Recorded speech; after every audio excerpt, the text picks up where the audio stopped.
Mr. Mayor, thank you. What I'd like to do is just update for those that are new to the City Council. I try to provide this on a monthly basis, and what I try to cover is the things that I think are most important for you all as members of the City Council, but also the public. And so this is a report that's compiled by all the department heads, and these are the issues that I think are most important for the community today. I want you to notice the fact that Derek Hackett, our public information officer, is there. And what we're now doing is we're streaming this live for the first time ever. So you can go home and you can watch it when it's done also, because we'll archive it when it's finished. But for all of your loved ones that have never seen you on camera before, they get to watch you for the next 90 minutes or however long we're going to be here tonight. So you might want to give a couple of hellos to your kids that are watching in the on the Ethernet this evening. So just wanted to tell you that, and it's very easy to access, and last month's City Council meeting is on there as well, so you can see that. But we'll be doing this on a monthly basis, and then we will address the capability to do this on a better basis starting in 2017 when we complete the 2017 budget. These are the upcoming events and meetings, and you can see all of those are there. What I want to highlight for you is the one that's listed on Monday, July 18th, the open meeting, the Neighborhood Improvement Park meeting. It'll be 6:30 p.m. located at the vicinity of the old Ramstead School. And what we're going to do is we're going to try to figure out what we do with that green space that's there.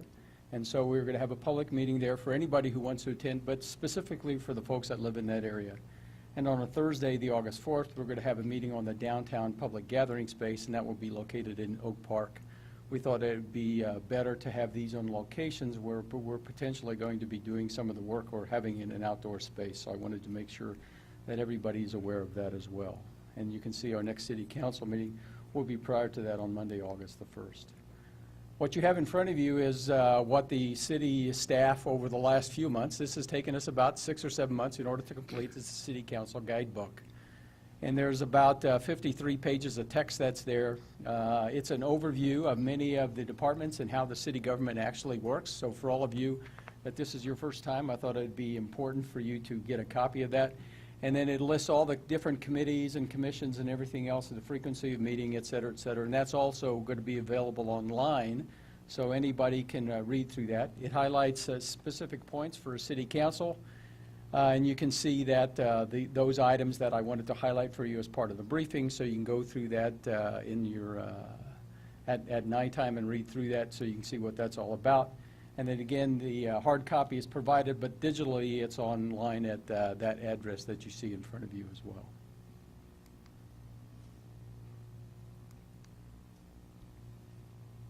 Construction update.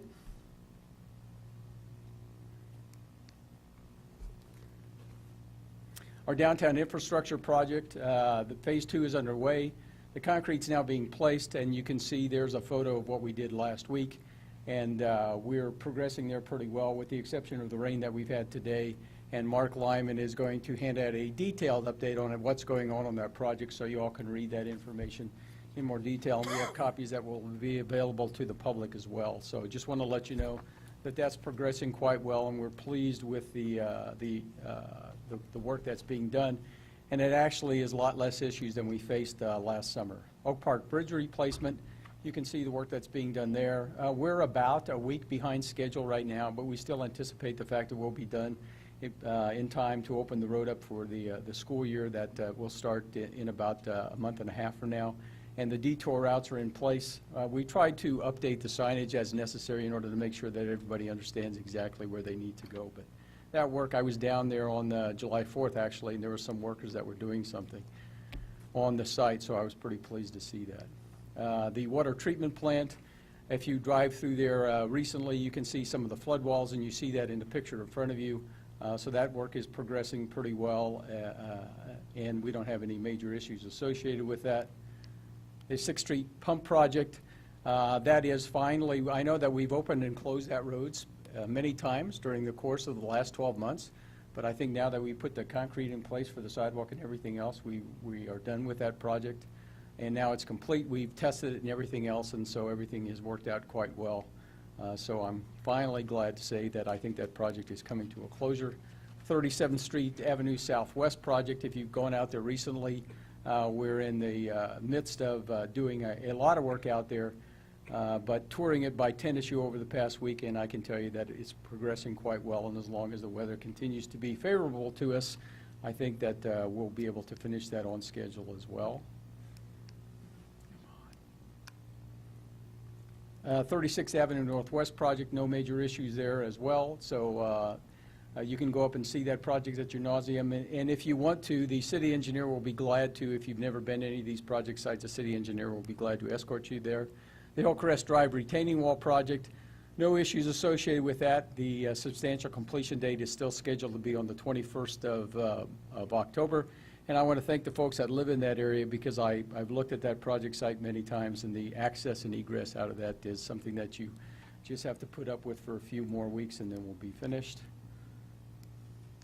The National Disaster Resilience Competition, we're moving on forward with the entire program, and what we're trying to do is develop a coalition of community support.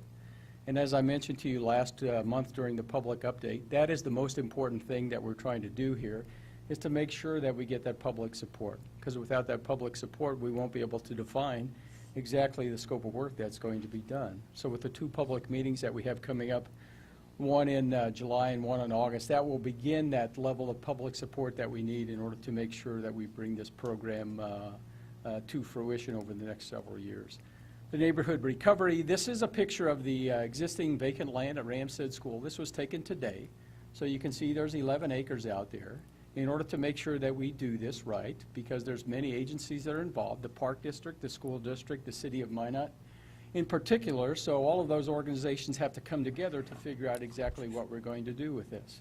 We need to be able to, at that public meeting, we're going to be able to refresh and refine ideas that came out during the initial concept, and most of the time the people that live in that area said, we've lost our neighborhood. So we want to get our neighborhood restored, and that's the intent of what we're trying to do at that Ramstead site, and I encourage all those folks to be out there on July 18th. And if in fact we have some issues, then we'll move that to the auditorium, and I know Scott took that as a tasker in order to make sure that all that was set up that night. Okay. The downtown public gathering space, that will be on the 4th of August, as I already mentioned.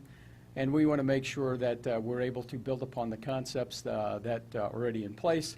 And we're tagging onto another event that will occur the same night in order to make sure that we get more participation from the public. So I encourage you all to attend. This is a picture of Lake Darling, and this is part of the Minot Decision Support Tool. I presented this to the International Sewer Server Board on June the 14th. We had lots of agencies that were present at the time. We then briefed the United States Army Corps of Engineers and looked at that on how that can use to support the USACE feasibility study. And so we're working with USACE in order to make sure that it's a tool that can be used by those organizations to include, and we've had conversations with the North Dakota Water Commission, the Sewer Server Joint Board, the ISRB, and lots of Canadian water authorities as well. So it's a very cooperative arrangement. And when we're all done, we will be able to use this decision support tool by all authorities along the Sewer Server Basin. That question came up during the ISRB meeting, and it's something that Minot is developing, but can assist all of those folks and all of the agencies and all of the locations that are along the Source River. Affordable housing study update. I met with those folks today. We plan on trying to push this out to make sure that we get all the correct information. So that housing study update will be done over the next few months. We're building upon the information that we developed during the first two phases of the competition in order to make sure that all of the information that we're gathering and presenting and analyzing is actually up to date. So we want to make sure that that is current. The Family Shelter Committee, the last bullet on there says that Vulnerable Populations Committee meetings are key, and that's very true because we need to make sure that we're involving all those people that will help not only to develop that family home shelter, but would actually be able to run it and operate it in the end, because it's a life cycle cost, and it's something that has to be defined as we move forward with this activity in the HUD competition. The buyout program.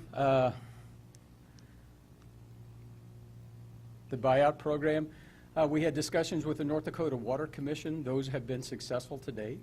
And as you know, there's a cost share that has to be arranged out with the State Water Commission on exactly what's going to be percentage of the local share and what's the state share, and each of those agencies has to agree. So we're in constant communication with them. And then you can see, here's a picture of a couple of the properties that still will be bought out as part of the buyout program. So what this does show you, these pictures were taken today as well, so there are still some blighted properties that remain within the city. If you haven't seen some of those areas, you can go down in some of the low-lying areas. You can find properties such as the one that we're showing you here today. And the last item that I want to cover is really our 2017 budget schedule and key dates. Our proposed budget and annual plan will be presented next month to the City Council. What we're going to do is we're going to give you a copy of that budget. Then over the next 2.5 weeks, you're going to have an opportunity to go through the entire budget. And then we'll have a committee of the whole meeting when you can answer all the questions and answers that you have on August the 18th. At that time, myself and the department heads will give you an overview of the entire budget. We'll show you what the originally submitted budget was, what the resource-constrained budget is, what comes up above the cut line and below the cut line, and how that lines up in what we did in 2016 and what's projected for 2017 as well. And then finally, there'll be two city council meetings on September the 12th and September the 19th. And after the September 19th meeting, the budget will be finalized. Anybody have any questions on Any questions, Mr. Staub, on his report? Thank you. Mr. Mayor, I have one more item. Go ahead. And I'm going to read this to the mayor and the city council, and I'm going to give you a copy of this as soon as I'm finished. This is dated July the 5th today, and it's written by myself. Okay, throughout my professional career, I've had to make tough decisions, and this is a very difficult one for me. It is with my utmost respect to the citizens of Minot that I will submit my resignation as a city manager, effective August the 20th of 2016. For the past 2 years, it has been my privilege to work for and with the citizens of our community, as well as the elected officials from both the current and the previous city council. Throughout my professional career, I've always made the decision to serve both where and when I was called to do so. This was evident throughout my military career and for the last 10 years since my military retirement. Upon arriving in Minot 2 years ago, I was embraced by this entire community. For that, I will always be and remain thankful. It was my intent to serve all the citizens of Minot and provide a small level of assistance in dealing with some of the complex issues that face our city. I want to thank all of the citizens that have given of themselves to assist in meeting those challenges and in developing solutions that will serve our community for many years to come. During the past 2 years, I've once again put my family and my personal life aside. I've always been willing to do that. During the past few months, however, I've had several changes in my personal life which necessitate my regretful and tearful departure from Minot, North Dakota. I'm grateful that the citizens of our community will respect my decision. For the next 7 weeks, I will continue to work on behalf of all of the citizens of our Magic City, and I look forward to continuing to make progress in the weeks ahead. Serving in public office or working for the city of Minot is a very difficult task. I have the deepest respect for all those who put themselves in front of the public every day with the only intent to serve the public. I've been privileged to serve with many outstanding persons who have chosen to serve our great nation. I've been equally honored to work with the department heads, the supervisors, and the entire workforce here in Minot. You are truly public servants. Respectfully submitted, Lee A. Staub, City Manager. Thank you, Mr. Staub. I'm not going to entertain questions at this point. I'll let you address those after the meeting. And I'm going to go straight into my report because it's going to dovetail with what you just said. Mr. Staub shared this with me just a little while ago, not that long, and it's with very mixed feelings that we approach this. It's a loss to our community, but I moved to Minot for personal reasons, family reasons, and Mr. Staub is basically doing the same thing, and I respect that. Doesn't make me any happier, but I respect the decision for what it is.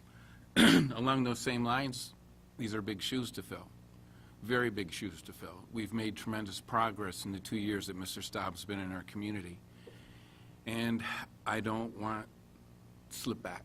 I don't want slippage back to what was, or I want to keep pushing forward. To that end, I directed the HR department to begin the preliminary process of